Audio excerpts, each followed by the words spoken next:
Welcome to Breadcrumbs to Blueprints. Today we have with us Natalie, who is an empowerment catalyst. Welcome to the show. Thank you, Natalie. Yeah, great to have you here. Lovely name. We have the same name. It's going to look funny when I put the names up. It'll be Natalie Well, and you Natalie. can call me Nat if you like. A lot of my friends call me Nat, so I don't mind. No worries. All right. So tell us about being an empowerment catalyst. What is this exactly? Well, an empowerment catalyst is through my own journey. I was very unhappy in life. I didn't know why, but looking back, it was because I allowed everyone to tell me what was best for me. I didn't trust my own intuition as to what was best for me. And so I never felt like I had a voice in my own life. So, and I'm sure a lot of your viewers would be able to identify with that. Yeah, definitely. So you become a people pleaser. You start adopting masks when you're with people, and you start acting the way they want, you think they want you to act. So that's what the mask is about, acting in a way they expect. So, you think they expect you to act. Yes, yeah. And so you do whatever you feel you have to do to make them happy. And the reason we do that is because we think that making them happy is going to make us happy. But it doesn't work that way because... nobody can make another happy unless they're happy within themselves. And the only way to be happy within yourself is to do the inner work and to, find who you are at the core. I love this. And that's what I had to do. I had to go within and say, what's going on? Why am I so unhappy? I had 4 beautiful, healthy children and, but I just never felt like I had a voice all my life from when I was a child. And so I started doing the inner work. And there's a poem which I believe I sent you called Woman with a Thousand Masks. You did. And that is like my whole life story in that poem. And I had to realize that, wow, I'm more than a mother and a wife and a daughter and a sister. And so I started working on myself. And 13 years later, I'm at the best, the healthiest, the happiest, and the best place I've ever been in my life. So what type of questions, because the going within is the finding out, like you said, who you truly are and getting to the core of things. Yes. So questioning, I always talk about that. Questioning, we have to question things and reflect. And that reflection is what going within is about. Would you agree? Absolutely. Yeah, reflection. Absolutely. So what type of questions would you actually say to the viewers are good starting points with that journey of going within to find, who you truly are to live a happy life? Well, definitely, you need to take time out. I used to go to the beach a lot. So I would take my mother to the nursing home to visit Dad. She would be there for a couple of hours. And then I would go to the beach and I'd bring my journal, and I did a lot of journaling. Why do I feel the way I feel? What can I do about it? I listened to a lot of podcasts, the spiritual teachers. And I've always been very spiritual myself, but I dimmed that to make everyone else happy, because they weren't into it as much as I was. And so I just went along with all the decisions that, whoever was in my life at the time made, and I thought, just keep the peace. And so I started asking myself, why am I so unhappy? And the answer was basically because I felt like I had no voice in my life, in my own life. And I knew there was more that I wanted to do or that I needed to do. I had a calling and I had to go within. And what I found was that when I started going within, because that's very scary, that is the hardest thing to do. And the hardest thing to do is to be totally honest with yourself. That's it. Because that means having to make some very hard decisions. Yes. Whether it's ending a marriage because you're unhappy in that marriage, or whether it's move away or whatever. Yes. And so I had to make some really difficult decisions. And the more I dwelled within, the more I started to realize, wow, I'm not just a mother or a wife. I started gaining knowledge and wisdom, and I really exercised my intuition through journaling a lot.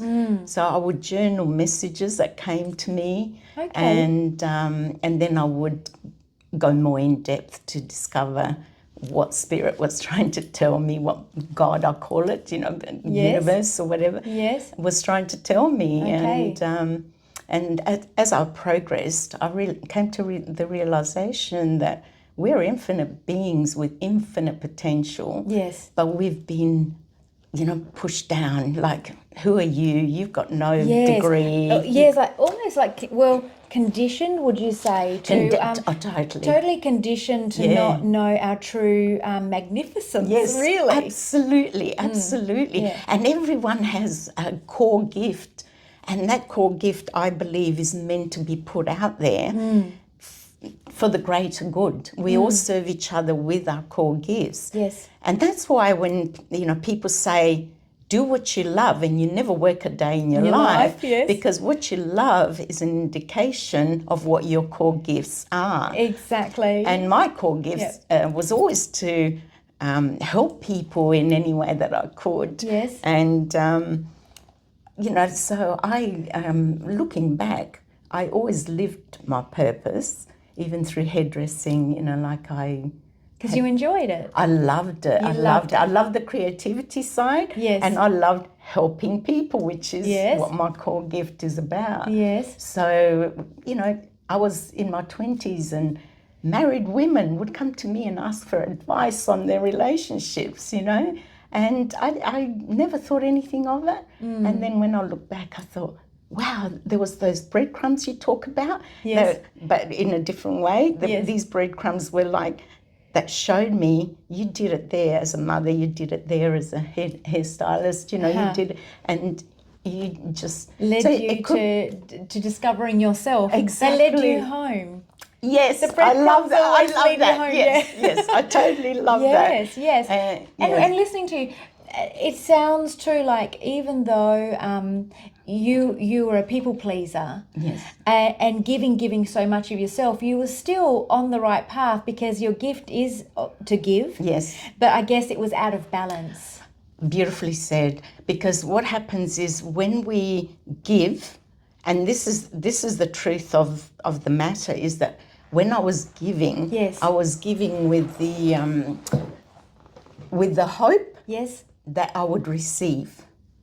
And that's not giving unconditionally. Okay. So when you're giving with the hope that you will receive, then it doesn't come back to you. No. And then the scales slowly tip until they just pour over. Yes. And then you come to a point where you don't know what to do anymore. And so I sunk into a depression, and it was about 6 months. I contracted fibromyalgia. I contracted a whooping cough. Right. I was literally laid out on the couch, because I still felt that I needed to do my homely duties, needed to take mum to the nursing home.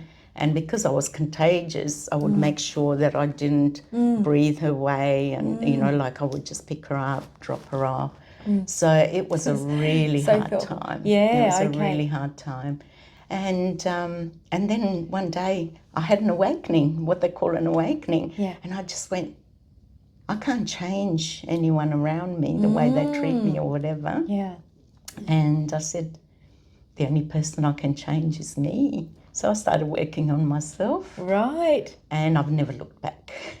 So incredible. And that's so true. And as we know, the most important relationship you can have with anyone in your life is the one with yourself. Absolutely. Yeah. And what it does when you go within and you you unearth, as I call it, all these precious jewels like self-love, self-worth, compassion for yourself. Compassion, not just for others, but for yourself.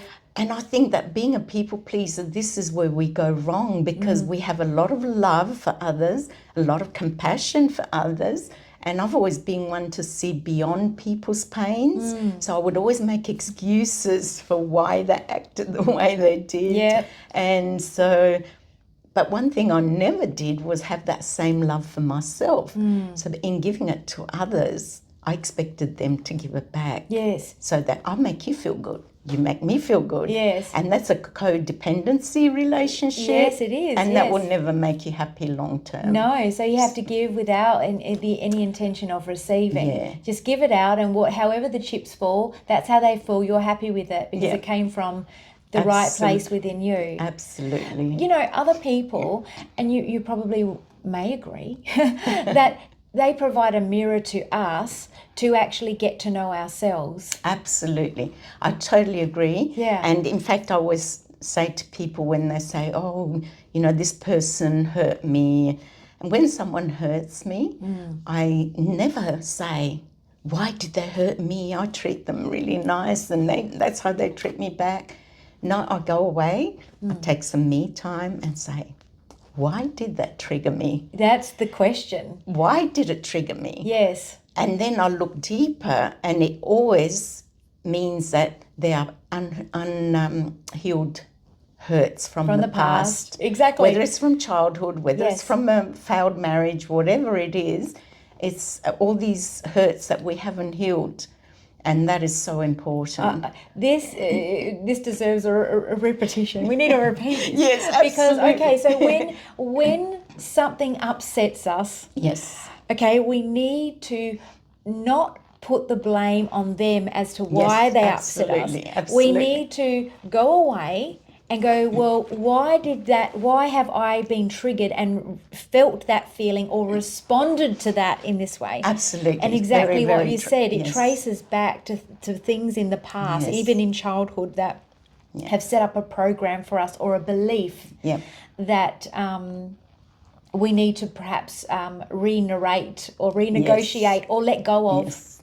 Yeah. Oh, so important to share that with the viewers. Absolutely. Yeah. I you know, that has been my biggest lesson, I think, in learning that no one intentionally sets out to hurt you. No. Everyone just serves as a mirror to say, look, Natalie, look what you still need to heal. So if I'm triggering you, then look at yourself. That's Where it. do you need to heal? Exactly. Or they're showing you, look, Natalie, I'm showing you how beautiful you are.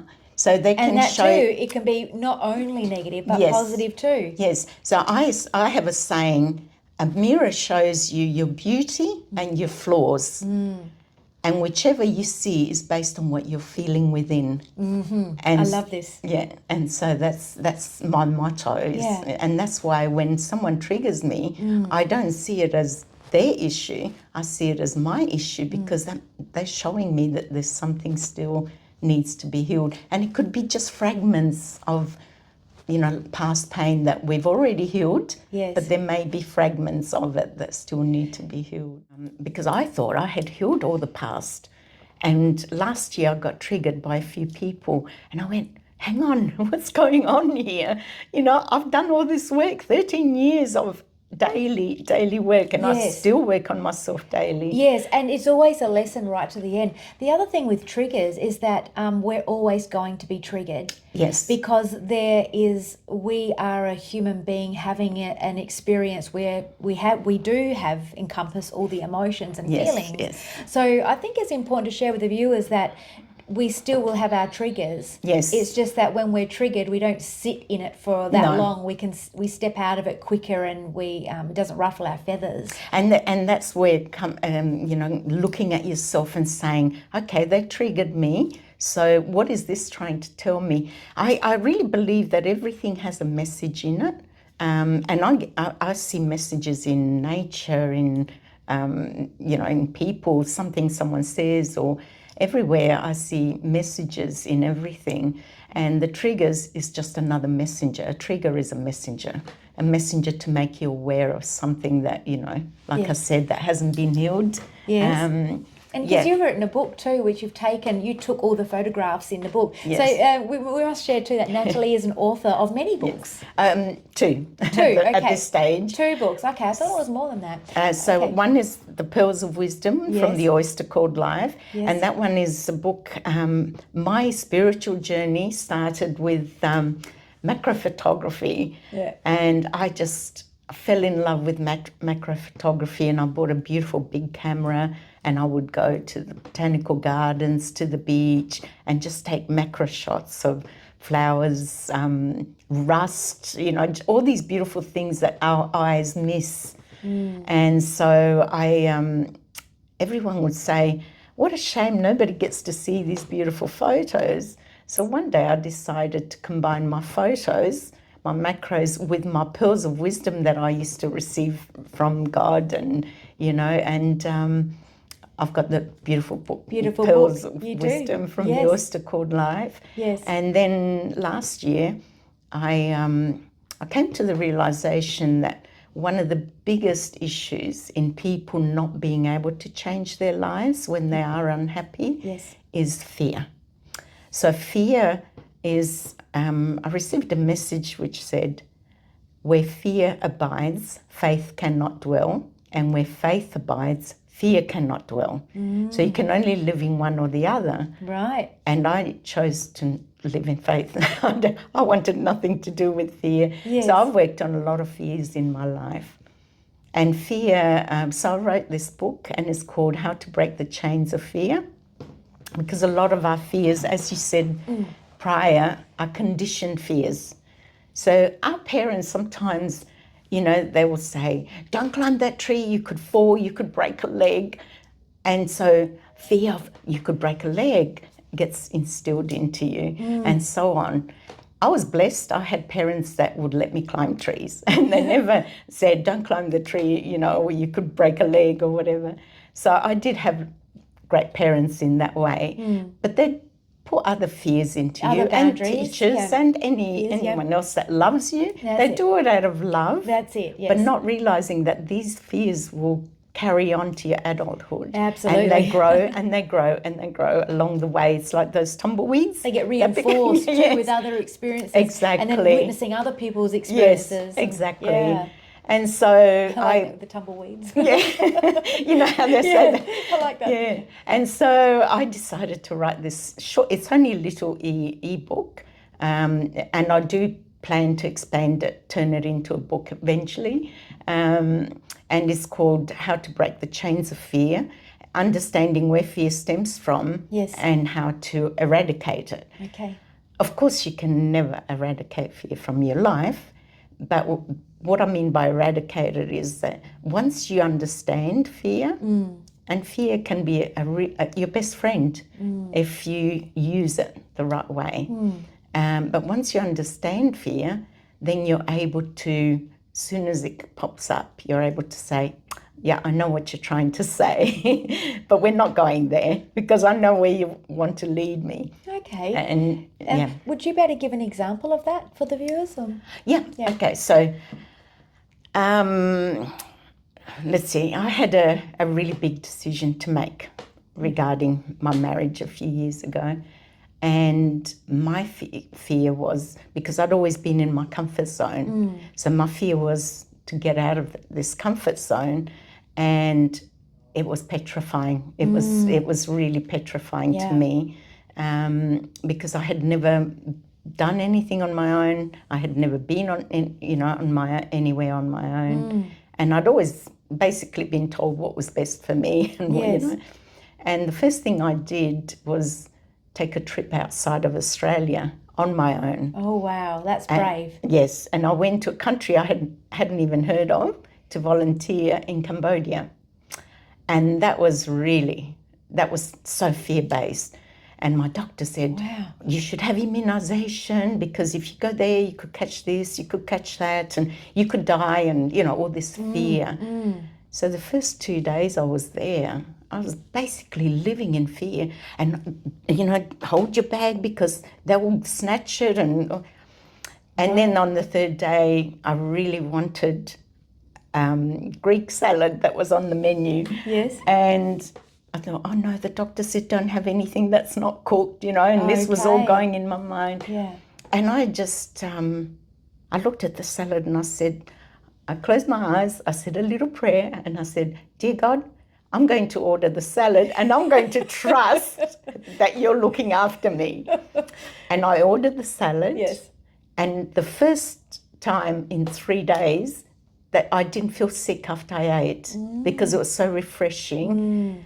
Whereas I'd been told that salad it's washed, it's not cooked. In their water, which perhaps has got parasites in it all. Yeah, I get you. And I just trusted, I let go of the fear and trusted that I was going to enjoy this salad and it was going to be okay. You were fine. And I was fine. And I believe that fear is actually, you know what they say, be careful because your worst fears come true, We can manifest them. We can manifest what we worry about, we bring into our life. Absolutely. It's where your focus goes, your attention goes. Exactly. Dr. Joe Dispenza. Exactly. Or as I call it, is whether you're watering the weeds or the flowers. Yes. Depending on what you want to grow. So if you're watering the weeds through fear, well, you're going to see a lot of weeds pop up. Love that. Yep. And that's another thing. When you get a lot of weeds in the garden, yes. that's also a message, saying, oh, am I watering too many weeds, yes. Because, like fear is like a weed, if you let it go, it runs rampant. It's a tricky one because we are a creature of survival. Yes. The fight or flight or freeze or just that survival, the reptilian brain, that innate survival in us. So it's hard, we have to listen to it in order to survive. Yeah. They always say if there's a big lion that came up, you want to exactly. You're going to you have to run. Yeah, and that's where it can be your best friend, what I was saying before. Yes. So it can be your best friend. Yes. So you listen to it and say, what are you trying to tell me? And then you've got to make the executive decision. Exactly. Yeah. And so when you see that fear is just trying to keep you in a comfort zone, basically, then you say, okay, fear, you've had control for too long. I'm going to start taking some control here. And getting in touch with your intuition is just so important because that's where truth, I see it as where truth comes from.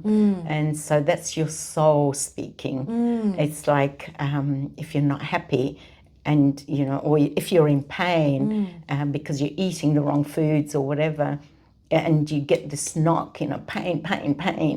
And to me, that's your soul saying, hey, you're not treating this body correctly, so it's so important, I think, to exercise intuition. Yes. Because it never leads you astray. No, that's it. Yeah. Very important. Sorry, I feel like I've been rambling. No, you haven't at all. No, it's perfect. No, not at all. So, because we have, I say we have 6 senses, not just the seeing, hearing, tasting, breathing. We have intuition. It's innate in us. It is something that is hardwired into us from eons, and it's our connection to the all that is, I guess. Yes. And it does give us a lot of answers. And you could even see it as the spiritual guidance or your personal celestial team, whatever it is. It's something that does guide us. Yes. And help us in life. And we'll go back to the things that make you happy, because people think, I'm just so miserable and I don't know why. Well, what made you happy earlier in life? Would you agree? It's good to discover those things. Oh, absolutely. And acknowledge them. I've always been creative. So I used to do anything I could that was creative, whether it was knitting, crocheting, then I took up painting, which I loved, just anything with creativity that kept me boosted.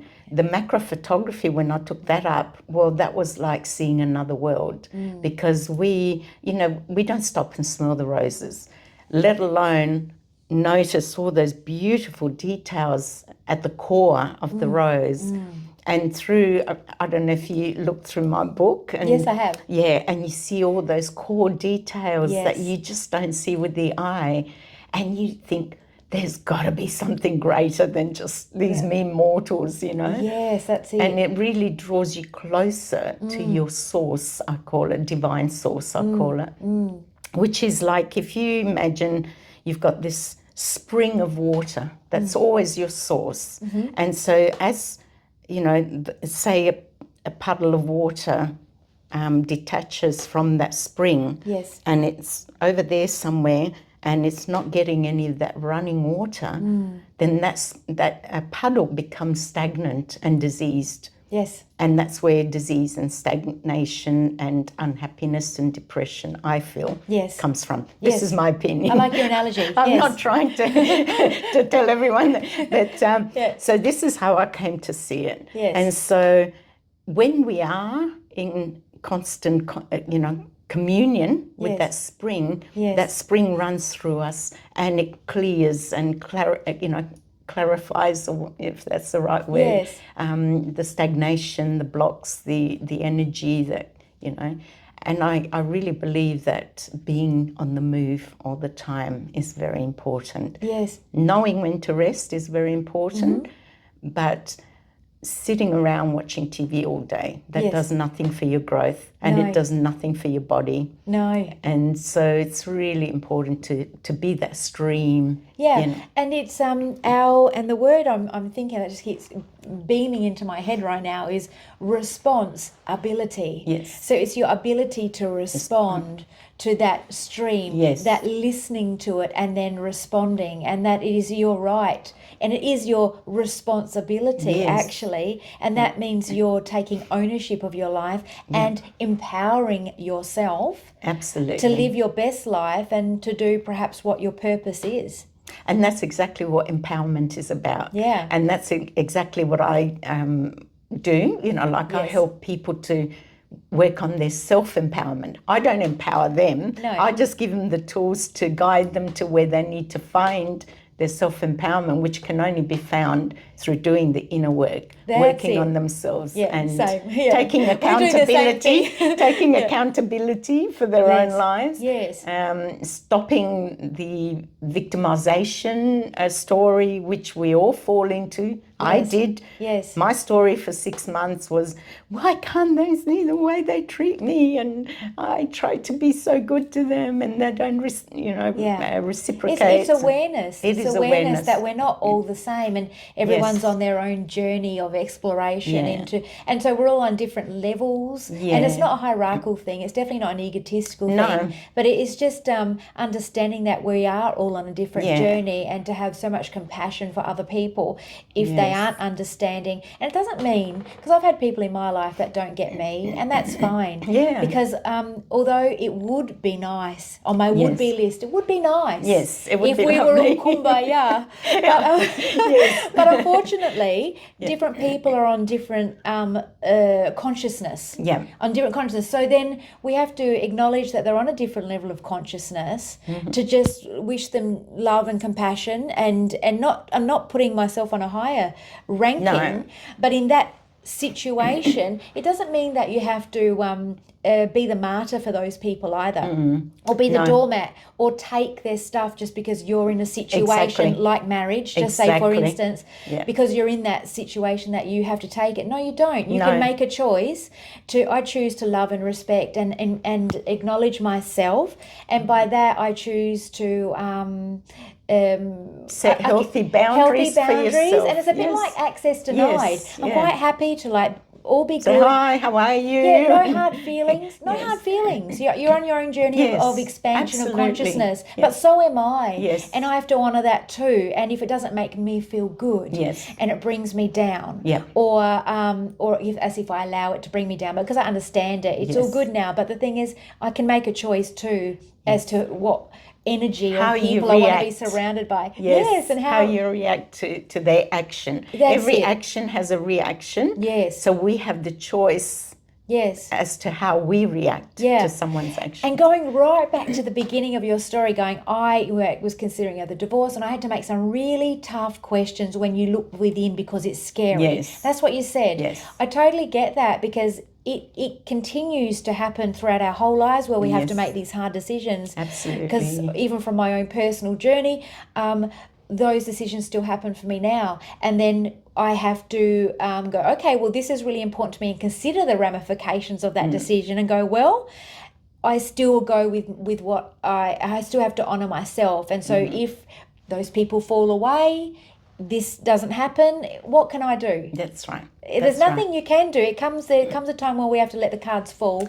Yeah. We have to know when to fold them. Yes. Let the chips fall, let the cards. Yes. You know what I mean? And the way, you know, how you're describing how everyone's on their own path is exactly... I got a vision, because once I was asking about exactly that. Why is, you know, people don't want to see the way they treat others or whatever. And the way it was explained to me was like, you know, in China, I don't know if you've ever seen photos of the highway there, and they've got like 5 lanes going that way, 5 under there, 5 on top. I've never seen that, but yeah, crazy. So I saw this, and the way I saw it was that everyone is on. So you might have 20 people on one lane, 20 on another. Sometimes those lanes might cross for a while, but the only ones you can take with you are the ones who are on your lane. And so the ones who are on a different lane, even though you might run into them for a little while. That's it. Then if they don't want to come on your lane, or you don't want to go on their lane, then you have to part ways. It's like that crossroad, you know, where you have to... Yeah. People bob into your life and may travel with you for a while. And then they may bob out. Yes. And I love this analogy, because it very much is like a multiple highway where you intersect, you go your own ways, and then you might meet up again. Yeah, there's no right or wrong. No. In my opinion, there's no right or wrong. Yeah. Everyone is on their path. That's it. And everyone will have their awakening at their own pace. Yes. So it's like, you know, you set the alarm clock, and you might be a person, as soon as the alarm goes off, you wake up.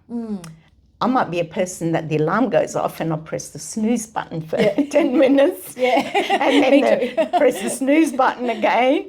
And then there are people who the alarm goes off and they'll pick up that alarm and just throw it on the wall. And that's an analogy of how, you know, different people wake up at different times, you know, so there is no right or wrong. No. Nobody's wrong because they're not waking up at the same pace. And when you're aware of that and you understand that, really understand that, then it makes life so much easier to traverse, because then we're able to, instead of not understanding that, it feels like you're in a car with a handbrake on. Yeah. But when you understand that, your journey becomes much easier. The handbrake has been turned off, taken off, and life feels easier, because you just have so much more understanding and compassion, that you're able to let go of why? Yes. I should be like this, and this person did that, and that person did that. Or they should treat me like this. And sometimes we do get triggered because we've been conditioned to think like that from the beginning, unfortunately. Yes. But, you know, imagine a world, imagine a life without all that conditioning. You got to work 9 to 5. You're born, you go to school, you get educated. You know, this is a collective consciousness construct. You study, then you perhaps go overseas, and you perhaps meet somebody and get married. Maybe you go on a journey together, and then you raise the children. You save up for the nursing home. You sell the house. You plan for the funeral. Or you might work all your life to make all this money to spend it in your old age on medications and stuff. And then goodbye. Yeah. And, you know, there's that collective consciousness construct that's how it should be. Yeah. We're on the hamster wheel of life, 9 to 5, but we're divine beings, and we can change the trajectory. I've just slowed down with that word. Yeah, I conquered that word today. We can change that by collective consciousness of becoming empowered, knowing that you're far greater. You can't change anything, but you can change the way you think about it, which then allows you to grow a new construct of dreams. Dreams are important because that's, if you dream about something, you're putting your energy to it, a bit like you watering the weeds or watering the flowers. That's right. And then it grows. And then if more and more people are aware of who they are and become empowered, then they can, with their collective consciousness, contribute to the pot to change the trajectory of our experience. Yeah. And the more people that become empowered, and we can only empower people through our own example. So I love that too. so I can't empower someone. No. And I have tried, people have come to me for help, Yeah. and I'll give them the exercises to do, and they'll say, oh, this is too much work. And I'll say, well, if you're happy the way you are, just, I can't do Keep anything going. I can't do the work for you, No, unfortunately. exactly. And a lot of people want that because we're conditioned to look outwards, go there, have the magic spell, poof, take a pill, you're done. It doesn't work like that. And because the comfort zone is comfortable. Yes. But we don't grow in comfortable. It's like when you see those people who are bungee jumping or doing the unthinkable, and you can feel the energy in that. You can feel that they are living life, whereas in the comfort zone, you don't live, you just exist. And that doesn't serve anyone, let alone themselves. And so the more people that become empowered, and they can be an example to someone else. And if I've always said, if I could change someone's life for the better, even if it's one person, my whole life would have been worth living. Because if we can all change someone's life for the better, Yes. one person at a time, before we know it, Yes. or as it was told to me when I asked, how can I help to heal the world? And I was in big Hollywood style letters across my forehead. Yes. Heal yourself, heal the world. That is gold. It is. Heal yourself, heal the world. Yes. It is so true. It's so simple. Yes. And so true. And so tricky at the same time. And so tricky. And so then I realised, Yeah. I thought, my job is not to go out there and heal the world because I'm putting judgment on the world that it needs healing. What my job is, if the world is reflecting to me that it needs healing, Yes. then that's showing me that I need to heal. Uh-huh. And so I That set is about... deep. Now that is deep. Yeah. So I set about on my journey to do Yes. the inner healing. Yes. Heal, forgive. It started all with forgiveness. But now that I'm healed, I realised there was nothing to forgive because everyone was simply playing a part in my life Oh, yes. to get me to where I'm meant to be. Yeah. And so Blessings now... to everyone. Yeah, now I thank God every night for all those people, the ones that triggered me, the ones that loved me, the ones that brought light into my life, I actually am so thankful. They all led you home. They all led me to where I am today, and no other place I'd rather be. That's it. I love who I am today, and I so love the true. strength I've gained. Yes, yes. And look at you now, just glowing. Thank you. Glowing, loving life, living your life, living in the now. Yes, living absolutely. in gratitude Yes, and appreciation. Yeah.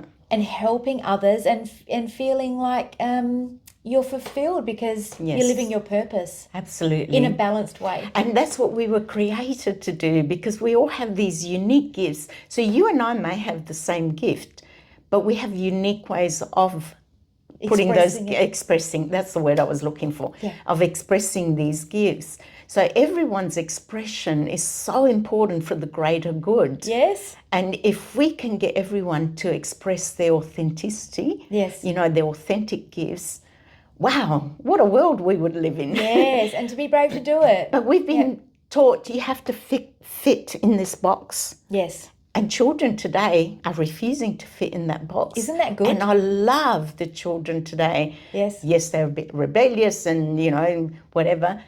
But these children, they came here to say, you know what? I don't like that square box. I want to be a round peg, They're going to shape and shift. And they're going to shape and shift, yeah, exactly. Yep, consciousness. And they're going to show us Yes. what being authentic really is. Yes. And I think as parents, if I was a parent today, I would do things a bit differently, because I believed, you've got to teach your child to do this, to say that. That's whatever. the conditioning. Yeah, the conditioning. So whereas today, Yes. I can see, even with my own children, the way they are rearing their children, where their children have a voice and they listen to what they've got to say. Whereas when I was a child, I had this Seen and not heard. And I always suffered with throat infections and chest infections and high fevers. And what I've come to realise now is that it was because I felt like I couldn't express. And so it was all being held within. And The body has a message. The body talks to us. Every pain, there's a great book by Louise Hay. It's called You Can Heal Your Life. Yeah. And it tells you what each pain represents. Yes. And when I looked up I have what it's a good book. my sufferings over the years represented, and it I resonated, thought, so didn't it? spot on. And it resonated. So, I'm very much into this. This is like one of my passions. Yes. Yeah, amazing. So your body speaks, but do you listen? But do you listen? So we have to listen to our bodies. I see the body as a bit like our cars. So our cars are the vehicles for our bodies. Yes. So you want to look after your car. Yes. You want to service it regularly. Yes. You know, because if you let your car, you know, go without servicing for years, it's going to die. And I had that experience with my car, where I was at a point where I couldn't afford to change the parts it needed. Yes. And I just said, well, I've got to let it go until it stops. And it actually took me probably 3 years longer than what the mechanic told me it would take, but eventually it just died in the middle of the street, said, I've had enough, I can't do this anymore. Oh, no. It's a great analogy, though. It is. See our bodies as the vehicle for our souls, our Spirits. experience. Yeah, and so... And it really is just a vehicle, but it's also a sacred temple too. Absolutely. Because it connects us to the divine. Yes. We have to know how to use our mind, and our mind's connected to our Yes. brain, and then in our body and our spinal cord, and we have this, Yes, absolutely. fluid, and we have a pineal gland with Yes. those little rhombohedron crystals. And I know. The body is the most miraculous thing that you know, even science is discovering that. So many, and the capability of healing itself. You know, we're taught that you need this or you need that to heal whatever. You just need the right mindset. You need the right beliefs as well, because belief is, you know, the law of attraction says, you know, what you think you will attract or whatever. I see it different. I see as what you think and believe, because the belief behind it is even more important than the thought. the thought. So the thought is fine, but the thought itself, Yes. without the belief, Yes. will not create. I think as well, I'm going to add to this, the feeling. Yes. And is that what you mean by the belief? Well, the belief is, the feeling that, you know, it's like if I can say, oh, I want $1 million, and I can write it down, I want $1 million. And I've done this where they say, write a check for $1 million. Oh, right, so yes. I downloaded the check, Yes. $1 million, paid by da-da-da-da, and I look at my bank account, there was no $1 million in it. and so I analysed it, and I thought, how can that manifest if I'm writing this check saying I will have $1 million by X date, you know? Yes. And then inside I'm saying, yeah, right. So the feeling didn't match the thought. the thought. And also for anything in this 3D reality, we have to put things into action and be consistent. Yes. So the $1 million, you know, if you want to set that as a goal, it's great. And you got to feel it, and you got to act as if it's already happened. Yeah. And you have to put things into action and be consistent. Yeah. I think that is the It's a bit like formula. Like they say, you've got to buy a lottery ticket to have a chance at winning the lottery. Yes. You can't say, I want $1 million, I want to win the lottery, and then you don't have a ticket, you know, because you don't have that belief. My most strongest belief is that self-love is the answer to all of life's ills. So when we have self-love, then we are able to love others unconditionally. So in myself finding my own self-love, it doesn't matter how others treat me anymore. My love for them is still there. I love them unconditionally as a human being, you know.